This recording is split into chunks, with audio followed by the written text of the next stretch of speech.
स्वागत है आप सभी का आपके YouTube चैनल धीरज मिश्रा स्टडी में। मैं धीरज मिश्रा।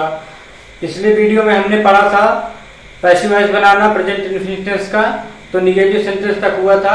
अब इस वीडियो में हम पढ़ेंगे इंट्रोगेटिव सेंटेंस या सामनो टाइप का पैसिव वॉइस बनाना। ठीक है, तो चलिए देखते हैं इंट्रोगेटिव सेंटेंस की पैसिव वॉइस किस तरीके से बनाया जाएगा, वही प्रेजेंट इंडेफिनिट टेंस का। तो इसका पैसिव वॉइस का स्ट्रक्चर यहाँ पे लिखा हुआ है। तो सबसे पहले यस और नो टाइप के सेंटेंस में सबसे पहले हेल्पिंग वर्ब का यूज किया जाता है। तो इसमें जो है पैसिव वॉइस की हेल्पिंग वर्ब क्या होती है, इज एम आर का प्रयोग किया जाता है। तो सबसे पहले हम लिखेंगे इज एम आर। उसके बाद सब्जेक्ट का प्रयोग किया जाता है, सब्जेक्ट लिखेंगे। और वो सब्जेक्ट बनेगा कौन, जो एक्टिव वॉइस का ऑब्जेक्ट होता है वो यहाँ पे सब्जेक्ट बन जाता है। फिर उसके बाद निगेटिव, यदि निगेटिव सेंटेंस भी हो तो उसके बाद सब्जेक्ट के बाद नॉट का यूज किया जाता है। उसके बाद वर्ब की पास्ट फॉर्म मतलब पास्ट पार्टिसिपल फॉर्म या वर्ब की थर्ड फॉर्म, कुछ भी आप कहिए, उसका प्रयोग किया जाता है। उसके बाद बाई का यूज किया जाता है। उसके बाद ऑब्जेक्ट लिखा जाता है, लेकिन वो ऑब्जेक्ट बनेगा कौन, जो एक्टिव वॉइस का सब्जेक्ट होता है। जो एक्टिव वॉइस का सब्जेक्ट होता है वो जो है यहाँ पे ऑब्जेक्ट बन जाता है। फिर उसके बाद क्वेश्चन मार्क का प्रयोग कर दिया जाता है। तो यहाँ पे एक्टिव वॉइस का एक सेंटेंस दिया हुआ है प्रेजेंट इंडेफिनिट का, तो देखते हैं do they not teach us. देखिए यहाँ पे डू का प्रयोग दिया गया है, तो आप समझ सकते हैं डू का यूज जो है वो प्रेजेंट इंडेफिनिट टेंस में होता है। तो यहाँ पे हेल्पिंग वर्ब का सबसे पहले प्रयोग किया गया है। इसका मतलब यस और नो टाइप का इंट्रोगेटिव सेंटेंस है, तो पैसिव वॉइस बनाएंगे तो उसको भी यस और नो टाइप में ही बनाएंगे। मतलब सबसे पहले हेल्पिंग वर्ब का यूज किया जाएगा। लेकिन वो हेल्पिंग वर्ब किस तरीके से लगेगी, तो जो नया सब्जेक्ट होगा उसके हिसाब से हेल्पिंग वर्ब प्रयोग किया जाएगा।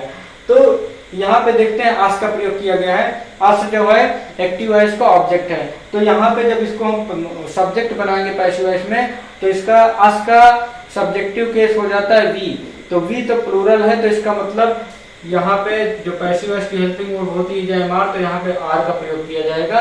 यहाँ पे हेल्पिंग वर्ब हो गई। अब क्या लिखते हैं, सब्जेक्ट लिखते हैं। सब्जेक्ट कौन बनेगा, जो एक्टिव वॉइस का ऑब्जेक्ट होता है। एक्टिव वॉइस का ऑब्जेक्ट कौन है, आस है। तो आस का सब्जेक्टिव केस क्या होता है, वी होता है। वी होता है। अब यहाँ पे नॉट वर्ड का प्रयोग किया गया, मतलब ये निगेटिव सेंटेंस भी है, तो यहाँ पे इसके बाद नॉट का प्रयोग कर दिया जाएगा। उसके बाद वर्ब की थर्ड फॉर्म का प्रयोग किया जाता है। वर्ब की थर्ड फॉर्म क्या है, वर्ब की थर्ड यहाँ पे देखिए टीच है, ये वर्ब है, तो इसकी जो पास्ट फॉर्म होगी वो होगी टीच का हो जाता है टाट। ठीक है, अब वर्ब लिखने के बाद बाई का यूज किया जाता है, तो यहाँ पे लिखेंगे बाई। उसके बाद ऑब्जेक्ट का यूज किया जाता है, लेकिन ऑब्जेक्ट बनेगा कौन, तो एक्टिव वॉइस का जो सब्जेक्ट होता है वो ऑब्जेक्ट बनता है। एक्टिव वॉइस का सब्जेक्ट क्या है इसमें, दे।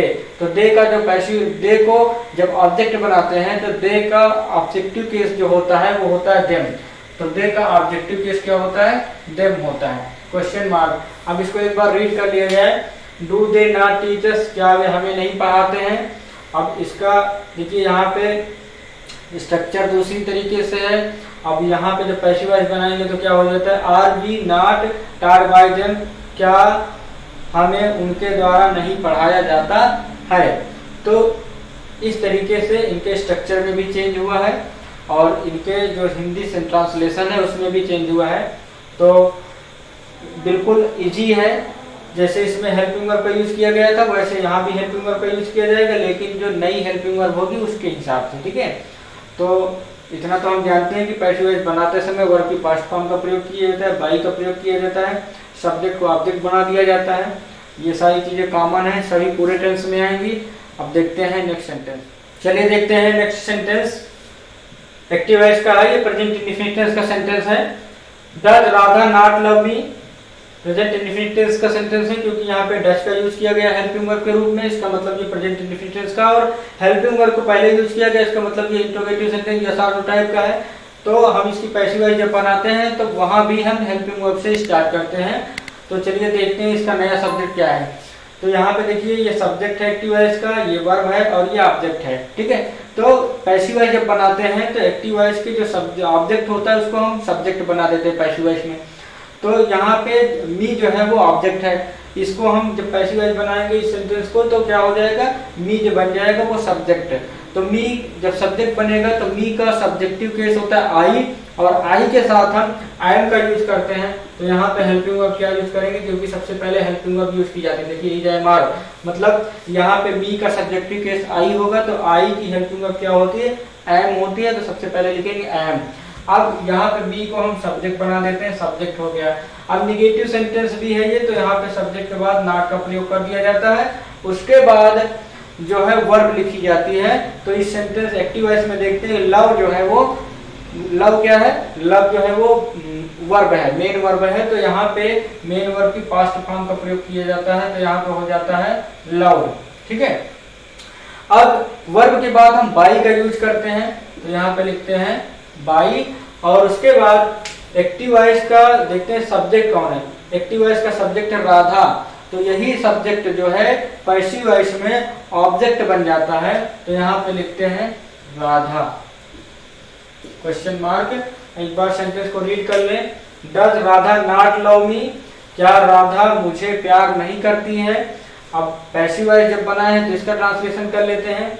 M I not loved by Radha, क्या राधा द्वारा मुझे प्यार नहीं किया जाता है।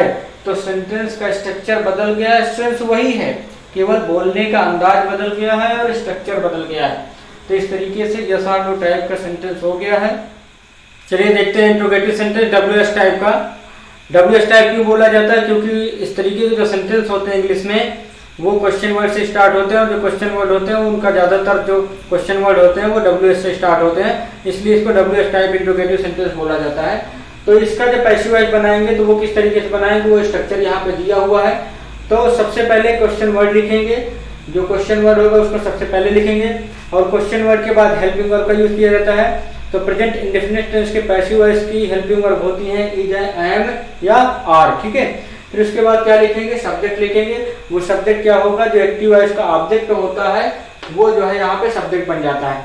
फिर उसके बाद जो है वर्ब की पास्ट, यदि निगेटिव सेंटेंस है तो सब्जेक्ट के बाद नॉट का यूज करेंगे, और वर्ब की पास्ट फॉर्म का प्रयोग किया जाता है पैसिव वॉइस में। ठीक है, तो पैसिव वॉइस में वर्ब की पास्ट फॉर्म का प्रयोग करेंगे, वर्ब के बाद बाई का यूज करेंगे, उसके बाद ऑब्जेक्ट लिखेंगे, और ऑब्जेक्ट वो होगा कौन, जो एक्टिव वॉइस का सब्जेक्ट होता है वो यहाँ पे ऑब्जेक्ट बन जाता है। तो ये जो स्ट्रक्चर लिखा हुआ है ये पैसिव वॉइस का स्ट्रक्चर है। चलिए अब सेंटेंस को हम कन्वर्ट करते हैं।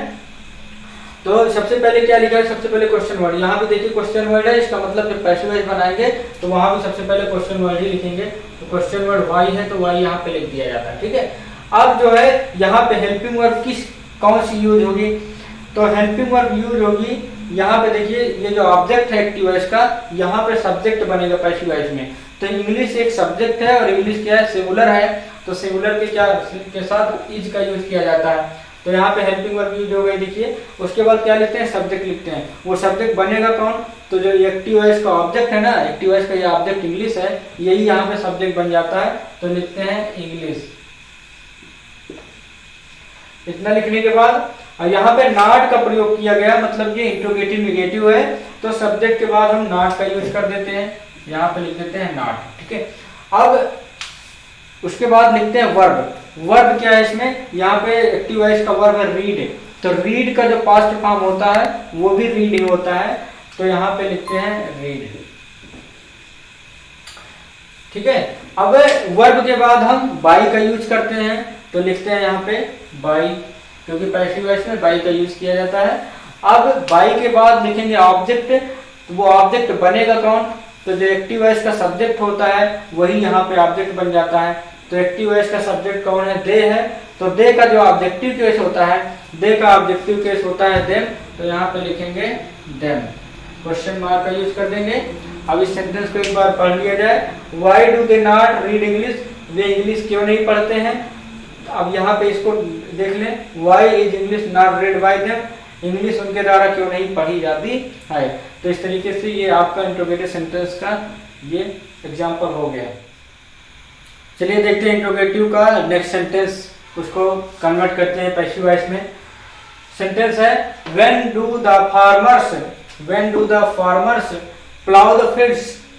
इसका हिंदी ट्रांसलेशन होगा किसान खेत कब जोतते हैं। ठीक है, तो यहाँ पे इसका पैसिव वॉइस जब बनाएंगे, तो क्योंकि यहाँ पे WS टाइप का इंट्रोगेटिव सेंटेंस है, इसका पैसिव वॉइस जब बनाएंगे तो क्वेश्चन वर्ड सबसे पहले लिखा जाता है। तो क्वेश्चन वर्ड व्हेन है, तो यहाँ पे क्या लिख दिया जाएगा, व्हेन ही लिख दिया जाता है। ठीक है, अब यहाँ पे क्वेश्चन वर्ड के बाद हेल्पिंग वर्ब यूज की जाएगी, लेकिन वो क्या यूज की जाएगी, इज यूज की जाएगी, एम यूज की जाएगी, आर यूज की जाएगी, उसका जो है निर्णय कौन करेगा, उसका निर्णय करेगा यहाँ का जो ऑब्जेक्ट है एक्टिवाइज का। एक्टिवाइज का ऑब्जेक्ट क्या है, फील्ड्स। खेत जोतेंगे ना, तो ये जो फील्ड्स है ये जो है यहाँ पे सब्जेक्ट बनेगा।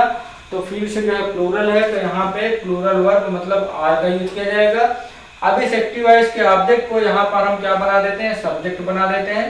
तो यहाँ पे ये सब्जेक्ट बन गया, ठीक है, सब्जेक्ट बन गया। अब उसके बाद यहाँ पे नॉट का यूज तो किया नहीं गया, तो नॉट नहीं लिखेंगे। उसके बाद लिखते हैं वर्ब। वर्ब क्या है इसमें, एक्टिवाइज में वर्ब है प्लाउ। प्लाउ मतलब होता है जोतना। तो प्लाउ का पास्ट फॉर्म होता है प्लाउड, PLOUGHED, ठीक है, प्लाउड हो गया। उसके बाद हम क्या लिखते हैं, बाई का यूज करते हैं, क्योंकि पैसिव वॉइस में जो है बाई का यूज किया जाता है। तो यहाँ पे लिख दिया जाता है बाई। और उसके बाद लिखते हैं ऑब्जेक्ट। तो जो एक्टिव वॉइस का सब्जेक्ट होता है, एक्टिव वॉइस का सब्जेक्ट क्या है, फार्मर्स है ना, तो यही पैसिव वॉइस में ऑब्जेक्ट बन जाता है। तो यहाँ पे लिखेंगे द फार्मर्स, क्वेश्चन मार्क है। अब इसको रीड कर लिया जाए। When do the farmers plough the field, किसान खेत कब जोतते हैं। अब पैसिव वॉइस को एक बार ट्रांसलेट करें। When are the fields ploughed by the farmer, खेत किसान के द्वारा कब जोते जाते हैं। इस तरीके से आपका interrogative sentence WH type complete हो गया, मतलब इंट्रोगेटिव सेंटेंस पूरा कंप्लीट हो गया। यदि आपने चैनल को अभी तक सब्सक्राइब नहीं किया है तो प्लीज़ सब्सक्राइब कर लीजिए। मैं आप सबके लिए इतनी मेहनत करता हूँ। अभी 12 बज रहे हैं, 12 बजे रात हैं, तो इतनी देर में वीडियो बना रहा हूँ आपके लिए। तो प्लीज़ आपका ये मोरल ड्यूटी बनता है कि आप लोग भी चैनल पे नए लोगों को जोड़िए और चैनल को सब्सक्राइब करिए, वीडियो को अधिक से अधिक शेयर करिए, वीडियो को पूरा देखा करें, वीडियो को लाइक ज़रूर किया करें, कमेंट्स किया करें, ताकि मुझे जो है प्रेरणा मिलती रहे कि हाँ आप लोग मुझे सपोर्ट कर रहे हैं। तो आपके समर्थन की, आपके सपोर्ट की मुझे सख्त आवश्यकता है, ताकि मेरा मोटिवेशन बढ़ता रहे और मैं आपको कंटिन्यू इसी तरीके से पढ़ाता रहूं। तो प्लीज़ ये जो एक्शंस हैं, जो एक्टिविटीज़ हैं, ये आप ज़रूर किया करें और अपनी पढ़ाई को जारी रखें। स्कूल खुले या ना खुले, लेकिन आप अपनी पढ़ाई को कंटिन्यू करते रहें और एग्ज़ाम्स की तैयारियां करते रहें। तो चलिए मिलते हैं नेक्स्ट वीडियो में, तब तक के लिए जय हिंद।